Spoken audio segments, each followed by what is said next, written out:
नमस्कार, मी आरुष महेश देशपांडे, वय 7 वर्ष, शाळेचे नाव बीकॉम हायस्कूल, इयत्ता 2री, चिंचवड, पुणे.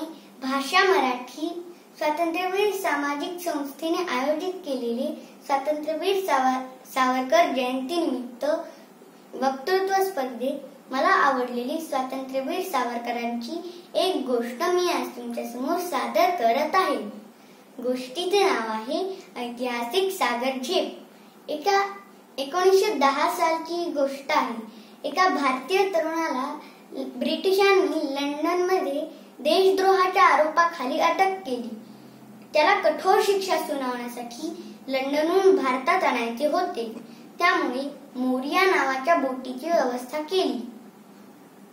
बोट त्या तरुण कैद्याला घेऊन भारताकडे निघाली.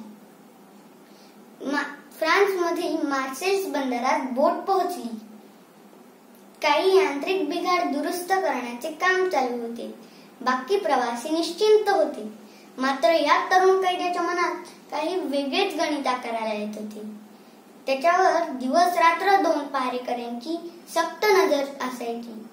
त्यांनी प्रातर्विरीसाठी जाताना शौचकूप म्हणजेच टॉयलेटचे पोर्ट होल नीट पाहून ठेवले आणि आपली योजना आखली.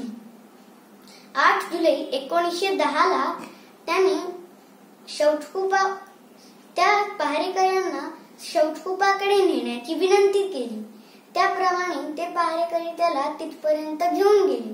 त्या शौचकूपाच्या दाराला वरच्या भागात एक काच होती आणि खालून एक फटही होती. त्या कैद्याने आत जाताच दार लावून घेतले.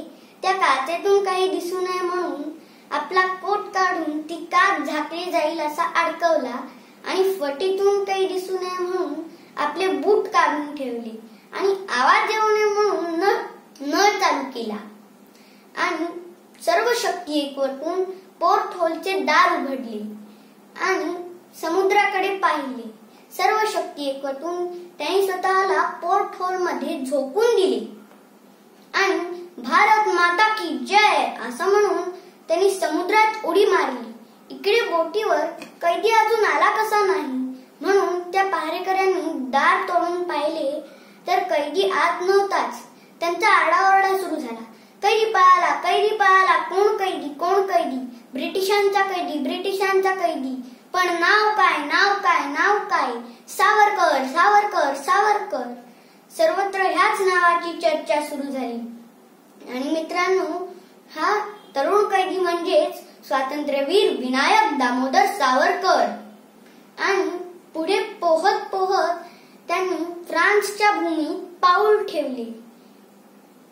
पोर्ट होलचा आकार थोडा छोटा असल्यामुळे त्यांचे शरीर चांगलेच सोलून निघाले आणि वरून पुन्हा समुद्राचे खारे पाणी लागून त्यांना खूप त्रास होत होता. असह्य वेदना झाल्या होत्या. पण काही न बोलता, काही न खाता पिता ते पोहत पोहत त्यांनी फ्रान्सच्या भूमीत पाऊल ठेवले. दुसऱ्या दिवशी वर्तमानपत्रात सावरकर हेच नाव जगभर प्रसिद्ध झाले आणि त्यांची उडी ऐतिहासिक सागर झेप म्हणून जगाच्या इतिहासात नोंदली गेली.